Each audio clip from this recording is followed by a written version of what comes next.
Welcome to Tone Talks. Welcome to Tone Talks. Welcome to Tone Talks. Ain't nobody talking about it.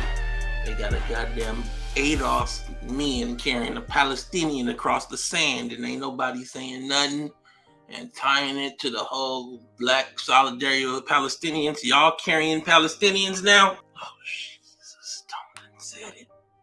Where Mark Lamont Hill? He know how to come out. Mark know how to come out, but when the Palestinian got us carrying them so his Jordans don't get dirty, Mark quiet. All that. Now, can you imagine if an ADOS man had two strong Palestinians carrying him so his Jordans ain't get dirty, and we found out that they both full Palestinian? Lord, Mark be first out. This is inappropriate. Be on MSNBC, how we taking advantage of the Palestinians. Come on. Ain't nobody connected because he rap. That make everybody the same because we rap. He got Jordans that he's selling. And his promotion is to have ADOS men, I'm going to presume that they ADOS, they black and they in America, carry him across the sand, and ain't nobody connect why we shouldn't have no. All right, so this is Antonio Moore coming to you from Tone Talks. I want to have a discussion today about a dynamic that has happened over the course of the adult lives and childhoods of millennials and the full life of Gen Z, which is this praise of celebrity unlike anything we had seen prior. I think you have to go all the way back to the roaring 20s to actually get a whole push by wealth class to make you love them. You love Elon Musk, you love Zuckerberg, but do you love yourself? You love Diddy, but now you find out that Diddy is who I've been telling y'all for about 10 years. You love Jay-Z, even though he give you Uber and he invests in gig jobs and anklets and layaway for houses. But you don't know why you love them. They told you through programming, and who paid for the programming? You don't think the wealthy knew that we were going to have massive amounts of gutting of the middle class, and they needed to make you love them, and they put it in your music.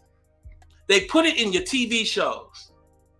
And now you sitting here watching this Palestinian man be carried by ADOS across the sand, and ain't nobody connecting it. We're going to connect it today. Why we should hate the super rich. We definitely shouldn't be loving on them. Now, if they want to do some politics, they want to do some real politics that is against their own interests, that's different. But if we just talking about loving them and you don't even know, you ain't never met Elon. I love how Elon dressed and how he does business. Have you talked to him? I want to talk today because we got DJ Khaled, who is a full Palestinian. There's an important context because right now black people are talking about solidarity with Palestinians, led by Mark Lamont Hill, but everybody quiet when this Palestinian man basically has these men, these black American men carrying him like slaves. You got this Kellogg CEO saying that we should all races, you can't afford to eat cereal for dinner. And you got Diddy running around like a full monster, rampaging on the poverty and aspiration of black Americans across this nation. Now you want to know why we should hate the rich. I want to talk today. I'm going to get into it. I'm going to tie the knots up. How many people heard the story about DJ Khaled? Look, he got some nice shoes. This man look like he is struggling to carry this man. Now, I know people are going to focus on the weight. He can be light as he want to be. I don't want no black American carrying nobody, and I damn sure don't want him carrying no Palestinian across the sand. Can I get to it? Can we talk about it? How nobody is actually framing this as the racism that it is? Ain't nothing wrong with it, Tony. He just... But let's start off with framing wealth, and then we're going to get into Khaled, and then we're going to go to Diddy to give you context. Please support the channel because I don't always get monetized. The way this happened is that me and Yvette Carnell ignited a whole ethnic discussion, which also tied to a wealth discussion and got targeted on the internet, unlike anything seen in black politics in 50 years. You can go look, because Harvard had to retract a paper that said that we was this misinformation or something. You don't think that that's the top of America? When they came to that conference and they saw all y'all there, that energy, Oh, we got to end this. This can't happen. We can't have this because they're going to frame it all and how cereal don't make no sense for dinner. So support the channel or see it go away. Your choice. No threat, just the truth. So I come to you today and I say the framing of this man, the CEO of Kellogg, saying let them eat cereal for dinner is the context of them saying you might as well go on and pass away, to me, in my opinion. He came on this show, and I'm going to show you the video in a second, and said, let them eat cornflakes, Kellogg CEO Gary Pilnick. Kellogg CEO says we should eat cereal for dinner as an answer for struggling with as Americans. And I said that we should boycott Kellogg. But it ain't just Kellogg. It's a national thing going on. I want y'all to read this for a second. How many people in the chat have seen this before? Raise your hand if you've seen this before. Buy a Toyota and get a free bag of rice. Let me say that again. Buy a Toyota and get a free bag of rice. At Burnsville Toyota, we have over 300 vehicles for your choosing from. Take advantage of our inventory as well as our offer of a complimentary 100-pound bag of rice. They are saying that you are poor and we gonna say anything to you. I know, you ain't ever seen that. They giving away rice with the car. This is 2024, just so ain't nobody, is that 2024? It's right here, 2024. So what is the context of this? So we go back and we have MTV Cribs in 2000, 19 seasons of it. MTV Cribs is an American documentary television show that originated on MTV and features tours of the private homes of celebrities.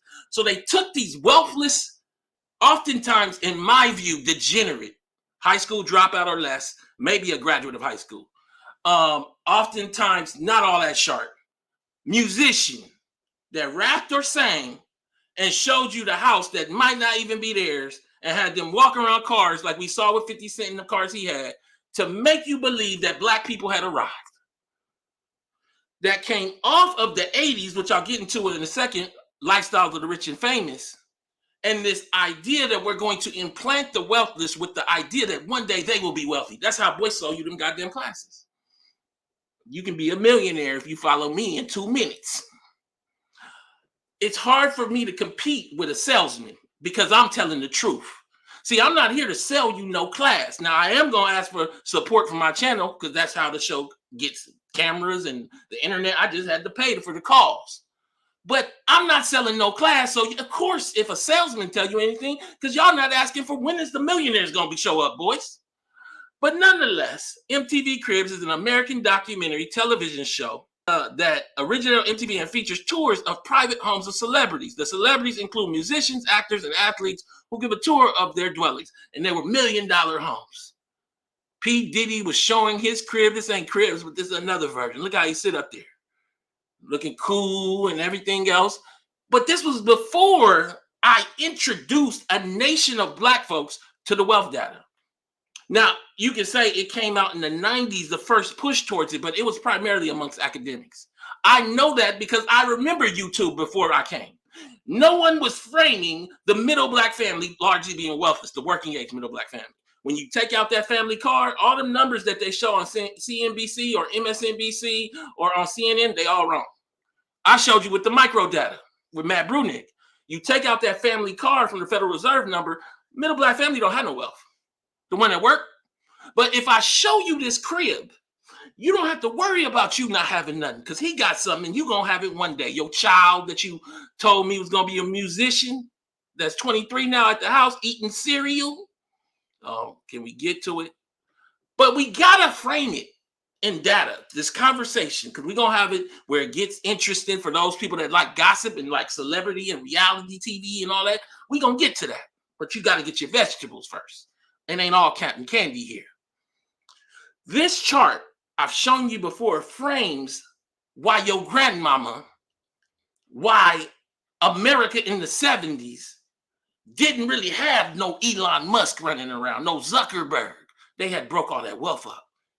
So when you look at it, the green line is the share of U.S. wealth held by the top 0.1% of families. They used to have, and I showed you this before, I told you it was going to get bad. I told you it was going to get bad in 2016. I said, when these lines cross, they're going to have you eating cereal for dinner. Can we talk today? Thank you for the support. Well, we here now because this chart stopped in like 2018. This is a chart by Ray Diallo, one of the richest men in the world, but he didn't do the colors. I need the colors to show you. So when you look at it, back with the depression and all that, you had the bottom 90% with the same amount of wealth as the top 0.1. Well, we had a labor movement, and then we had all kind of civil rights, and then we had the women's rights movement. And what that led to is this red line is the share of U.S. wealth held by the bottom 90. It went from 20 to 35. So in this era, they're not celebrating the wealthy. They're celebrating themselves. That's your grandmama. But they didn't do the politics to make sure it's for you, though. That's not people that are 40. That's people that are 80. So when we look at what happened is there's this shift, and the whole black psyche is from the time when we were breaking up the wealth through taxes, through policy. And it got to the point where the top 0.1 was only taking home 7% of the wealth or so, 8% of the wealth. Well, when Reagan comes into office, all that changes and it goes the other way. And we're at a point now where they're taking home probably 30% of the wealth. And the bottom 90% of families taking home 20. That is where this comes from. You can't understand this without understanding that. Don't let nobody tell you that this wasn't part of it. The Lifestyles of the Rich and Famous is an American television show that aired in syndication from 84 to 95. That's 11 years it was on the air. That's from when you was 3 or 4 or 2 all the way to basically when you was 13. They programmed the nation to love the rich. It was pushed by the rich. The rich let them in their houses. The rich were going to make you believe that you were going to be rich. So you didn't understand the policy that was going on. Let's talk about it. And now we here. And what this represents, again, on this chart is this part, where the bottom 90 is taking home substantially less than the top 0.1, but as long as you love Elon Musk, Diddy, Khaled, the CEO of Kellogg's, then you fine. Can I get to it? I want to talk today. I want to slow it down. Because when I get to it, I'm going to run past it. And then you got to already be ready to hear it.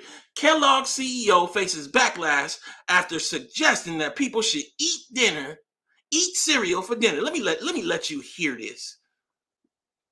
Some of the things that we're doing is first messaging. We got to reach the consumer where they are.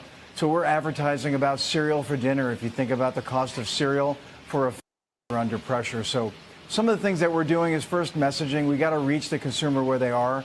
So we're advertising about cereal for dinner. If you think about the cost of cereal for a family versus what they might otherwise do. Ain't no nutrition to feed a family and no goddamn cereal to eat for dinner. But he don't care. He in the top 0.1. I'll show you in a second.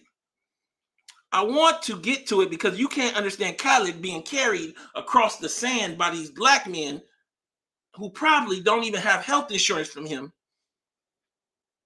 If you don't understand this, let them eat flakes. Kellogg CEO says poor families should consider cereal for dinner.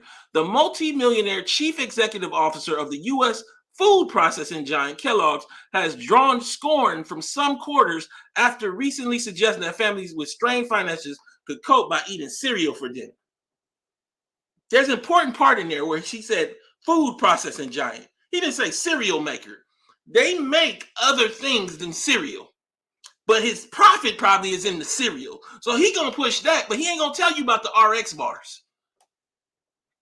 So you make the RX bars, and I'm not saying you should eat them for dinner, but you're not going to push them on us because the margins probably ain't the same, and you can make money selling us this stuff right here, these Rice Krispies and Fruit Loops.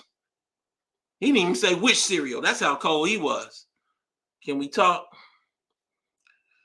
He said, "You eat cereal while I eat steak." Let's play it one more time. More affordable. The others are under pressure. So some of the things that we're doing is first messaging. We got to reach the consumer where they are. So we're advertising about cereal for dinner. If you think about the cost of cereal for a family versus what they might otherwise do, that's going to be much more affordable. The other places that we like to go is we talk about making sure we have the right pack at the right price. Come on, man. This man is out here telling us anything. Gary Pilnick was speaking live on CNBC Squawk on the street on 21 February when he delivered the remarks in question, which some have compared to "let them eat cake," phrase frequently attributed without evidence to Marie Antoinette before her execution during the French Revolution. The cereal category has been quite affordable, and it tends to be a great destination when consumers are under pressure, Pilnick said. If you think about the cost of cereal for a family versus what they might otherwise do, that's going to be much more affordable. Let them eat cereal. Well, hold on. I've looked it up. Is it possible to live off cereal? And somebody just said cereal, $8 a box. Oh, yeah. Survival on a diet of strictly cereal and milk would be suboptimal due to several nutritional deficiencies. Yeah, you ain't going to get the protein. You ain't going to get, there's a lot of stuff you're not going to get eating cereal. What this man basically said is you go on and starve, but he didn't want to say starve because he want to make some money while you starving, selling you cereal, in my opinion.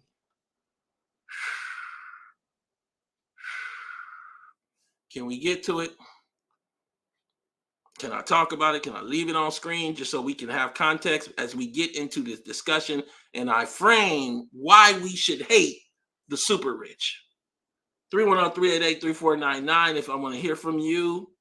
And we've been talking about how the lifestyles of the rich and famous created this archetype that Diddy then tied into in the 90s, where he created this idea that your arrival is through his arrival. So the most stuff that Diddy have and the more billionaire that he is, the better off you are. And you believed it because you had been programmed by MTV Cribs, programmed by Rich and Famous, programmed by the very wealthy in this country as they look to shift the dynamic of this chart in their favor. Can't do no politics if I don't get you to believe. But let's look. I pulled the Securities and Exchange documents to get what Pilnick makes. Tone ain't playing. We got receipts. So this man that's telling us eat cereal, for Gary Pilnick, okay, each of the Kellogg named executives will have the following base salaries, target annual incentive plans, opportunity and target annual long-term incentives. So he got an incentive to get you to buy this cereal. For Gary Pilnick, his $1 million annual base salary, $1.1 million of a target AIP, come on, annual incentive plan, and $3.3 million target of an annual LTI, long-term incentives. Should no man with that many incentives be allowed to tell people to eat cereal without telling them, hey, also, I got an incentive if you eat more cereal too, because I get millions of dollars. They should have made him say that as a disclaimer. How about it? Then he don't say nothing about the other Kellanova where they sell the RX bars that actually got protein in them. Oh, no. We ain't making enough money or profit on that. People came under the thread and they commented about it. Somebody said 2024 is Marie Antoinette. Somebody else said let them eat cake is the traditional translation of the French phrase, I ain't going to try to pronounce this, said to have been spoken in the 18th century by a great princess upon being told that the peasants had no bread. That's the Kellogg CEO in picture. Eat that cereal. He's given up the game. Economy fine, but people still struggling. These corporations have adjusted prices. Grocery prices are insane, and they are raking in record profits. These people, come the F on. Don't even get me started on unhealthy ingredients. How filthy rich cry about poverty.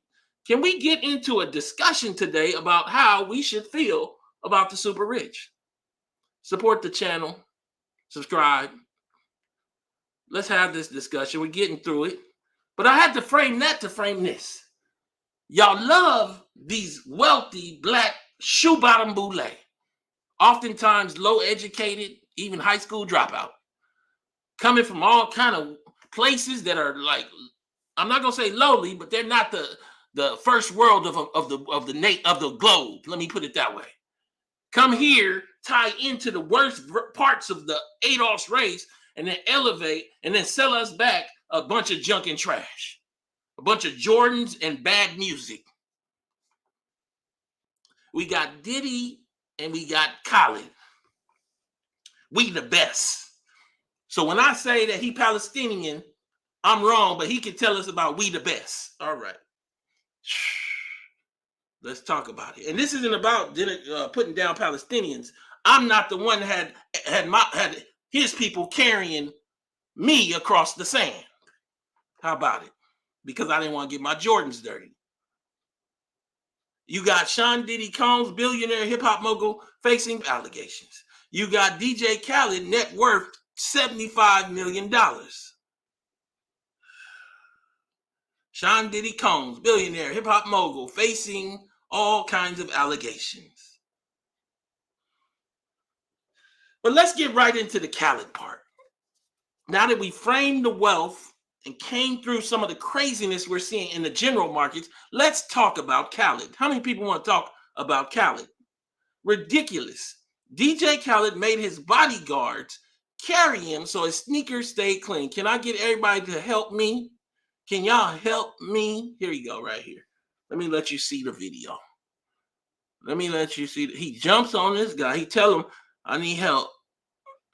And he admits it's to keep the bottom of these shoes clean. And they carry him like he's some kind of prince. So this Palestinian man, and we know about what's going on with Palestine. We push this black solidarity. Everybody quiet. Has these black Americans carry him across the sand and ain't nobody said nothing. Like he's some kind of prince. Let's go back to it. Let them eat cake. Don't that look like the DJ Khaled right there? So they took hip hop, which is a music for the underserved and the disenfranchised, and then made it so that they could create a shoe bottom bootleg of themselves, and now want to be presented as if they are a wealth class. By what right? Look at this. Look at this nonsense. Let's see it one more time, just so we understand what we're looking at. One more time.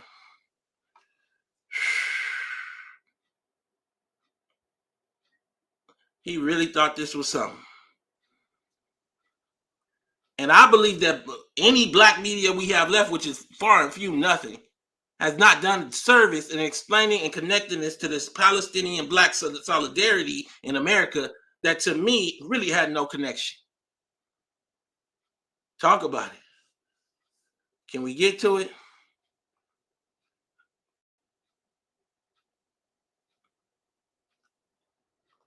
Can I slow that down? DJ Khaled has security guards carry him from stage to car to stage for performance to not mess up his Jordans. And again, the car is, I think, like a Maybach or a Rolls Royce, some $300,000 car. So he can keep the bottoms of these shoes without the sand in it.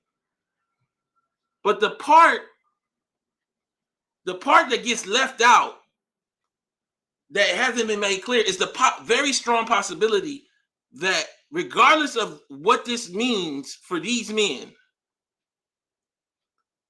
and the fact that these black American men, presuming that's the case, because it's in America, as I understand,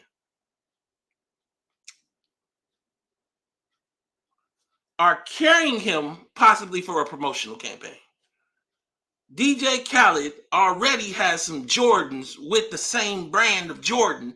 So all of it is a stunt, and they can give a care less about the optics or the reality of how awful and racist it is to have this Palestinian man carried by these black Americans.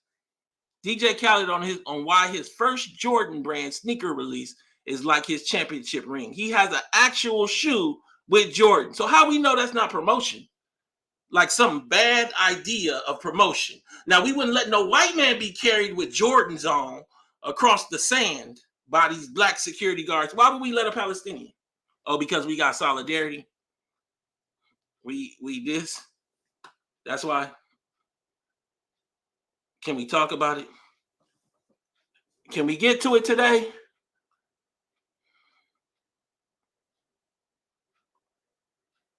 Man. man probably ain't got no health insurance because a lot of times that's contract work. You throw your back out.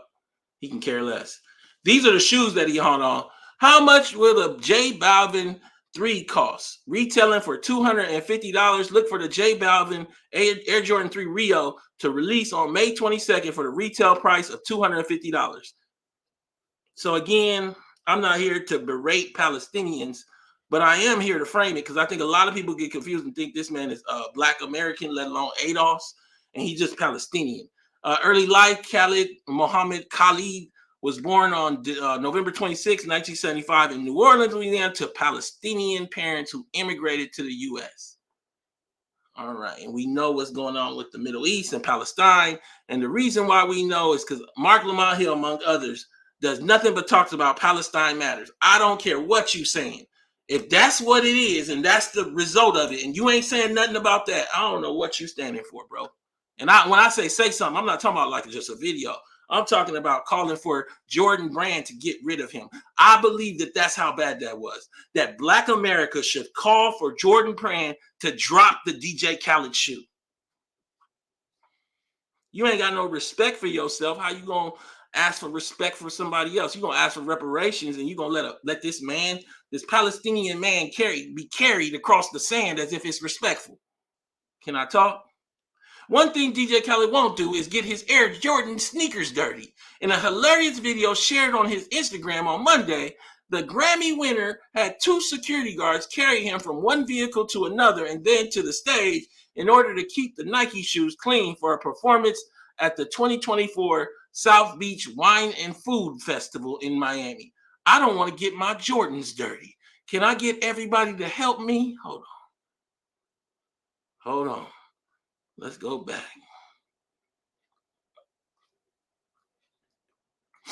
Let them eat cake.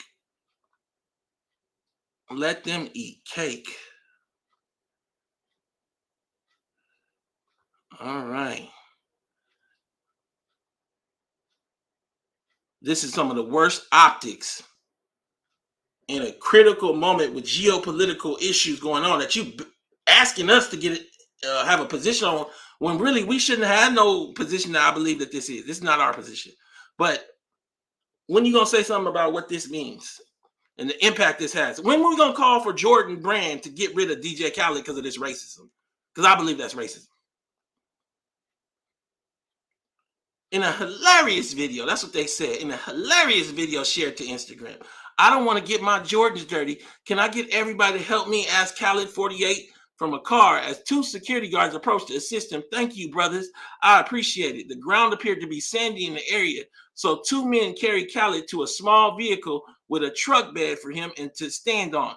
Can't mess up the J's. Will we let 2 white women carry him if they could? No, we wouldn't allow them optics. Would we allow 2 Palestinians to carry an ADOS man from the sand in the middle of this climate to the car? No, we wouldn't. So why would we allow this to happen? All you got to do is put on some sandals or something and then put them back on. None of that makes sense. I believe it might have been promotion, but regardless, I think it ties back to the question about why would we have solidarity?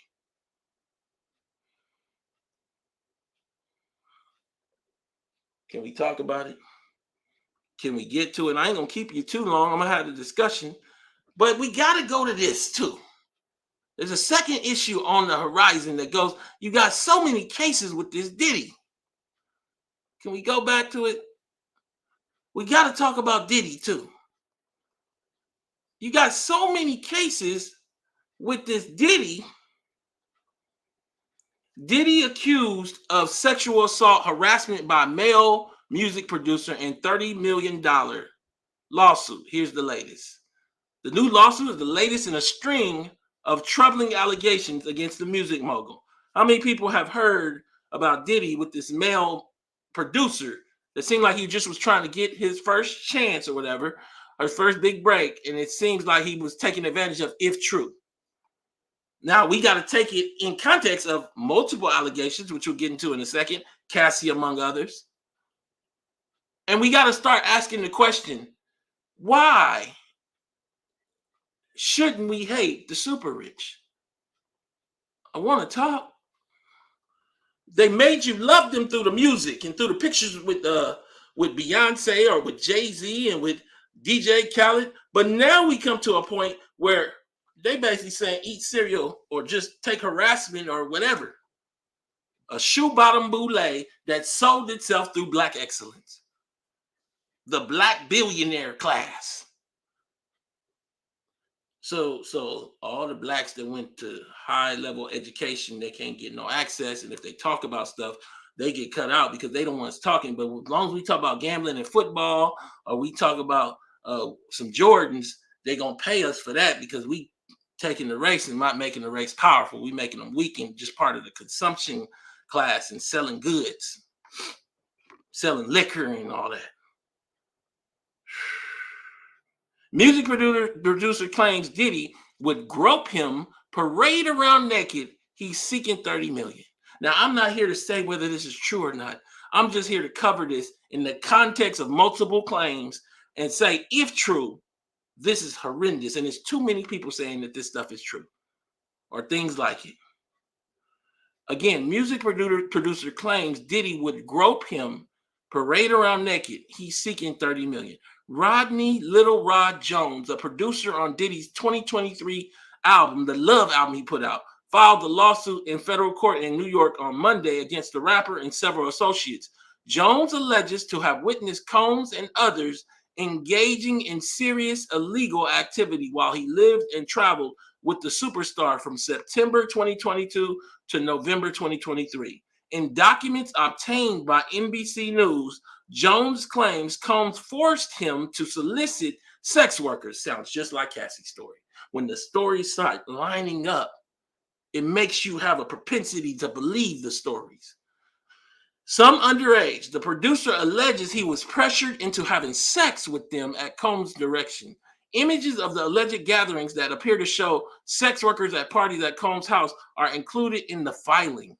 Jones claims that some of the sex workers were given drinks laced with drugs at Combs' direction. On at least one occasion, according to the suit, Jones says he believes he was drugged as he woke up naked and disoriented in bed with Combs and two sex workers.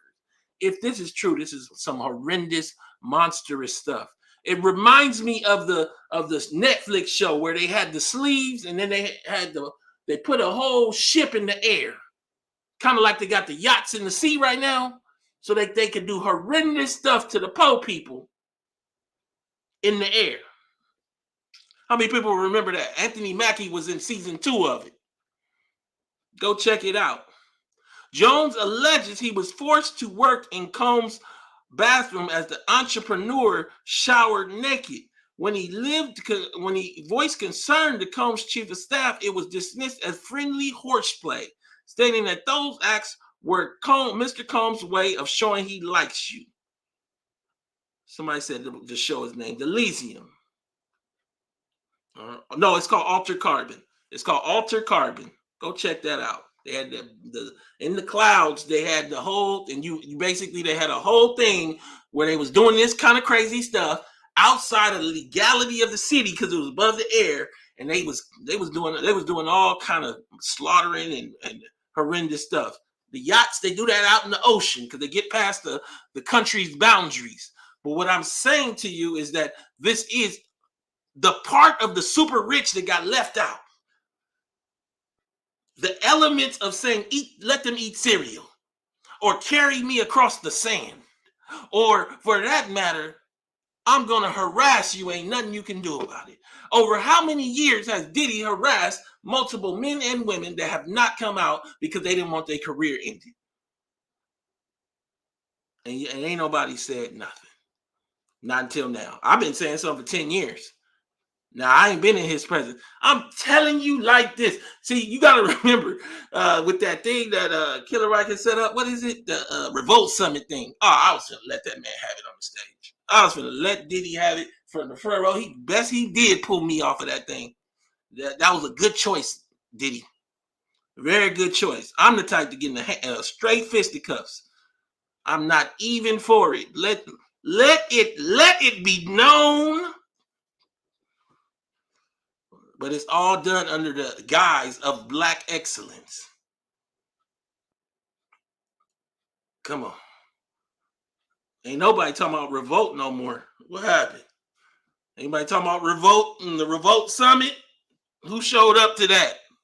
Ain't nobody talking about the NAACP and I think it was the Black Congress and they brought Diddy out only 2 weeks or 3 weeks before the Cassie thing. In documents obtained by NBC News, Jones claims that Combs forced him to solicit sex workers. Now we're skipping down a little bit. On at least one occasion, according to suit, Jones says he believes he was drugged as he woke up naked and disoriented in bed with Combs and 2 sex workers. Jones alleged he was forced to work in Combs' bathroom as the entrepreneur showered naked. When he voiced concern to Combs' chief of staff, it was dismissed as friendly horseplay, stating that those acts were Mr. Combs' way of showing he likes you, per the lawsuit. Jones alleges there was constant, unsolicited, and unauthorized groping and touching of his, you see it, yes, sir, of his bottom, by Combs. Jones alleges Combs was grooming him to pass him off to his friends, according to the complaint by the Hollywood Reporter. He's suing for harassment and assault, seeking $30 million in damages. Now, I'm not here to prove whether it's true or not, but we got a history here. Here we go. Combs has been sued for sexual assault, harassment, and or misconduct by 4 other people since November 2023. Here's a rundown of the accusations. Cassandra Ventura, the singer known as Cassie, filed a federal lawsuit accusing her longtime ex-boyfriend of sex trafficking and other disturbing allegations, and you see it there. Joy Dickerson Neal, the woman alleges in a civil suit that Combs drugged and assaulted her, and you see the word right there, her in New York City in 91 when she was a college student. Part of the reason I don't want to say the word is I don't want to get demonetized over that. But you can read this craziness. A woman, Jane Doe 1, alleges Combs and a singer-songwriter Aaron Hall took turns taking advantage of her and a friend at Hall's New York apartment. Jane Doe 2, a woman claims Combs was among 3 men who took advantage of her in 2003. I mean, do you understand what you've been listening to all these years? Now, I need you to understand what has happened. This is bigger than just not eating cereal for dinner or saying that it's wrong for Diddy to do this if proven true, or to say DJ Khaled shouldn't be carried by men. This is the consequence and the end result of allowing this much wealth to aggregate, particularly in the hands of people who don't know what to do with wealth. These are low-level people, all of them, including that CEO. What do I mean? What are you saying, Tone? Well, let's look at Khaled as a high school graduate. Diddy is these are not multiple generation wealthy people that run nations. And then, no, and I'm not saying that those people should be super rich. But I'm telling you this, that what these people do is control the system for those people. They out here giving a bag of rice with Toyotas. They gave you cribs, and and as a result, you didn't understand the consequence and what was happening politically that led to this. That led to an aggregation of wealth at the top, and how then they took the top and they made it a bunch of degenerates. People willing to sign anything to be anything and take care of controlling everything so that the people on the top can keep running their things. You notice how every time me and Yvette come out with, I talked about COVID, who ran up and talked about COVID right after me? You can't have Diddy. You did the COVID summit thing right after I was talking about COVID, and because that is, these mechanisms are how you control the body of politics, not actually creating no next Martin Luther King, no next Malcolm X. We got to make sure these entertainers that don't know shit is the top of y'all race. And we do that by making them look successful and rich and achieved. And then we don't talk about how they not that high up on the ladder. Again, I just wanted to talk to you today. I didn't want to keep you long. Why we should hate the super rich. There's a lot more layers to it. I believe that we have a major issue here with aggregation of wealth at the top that will ultimately lead to the kind of discomforts in your life that you might not have seen before, and none of us have really experienced since probably the 30s. And I don't think many of you have digested that yet, and you still rocking that more money, more problems. I hope Black excellence can feed your family more than cereal. This is Tone Talks. Please go to tonetalks.net, subscribe, donate, and share. Thank you so much for listening to this video.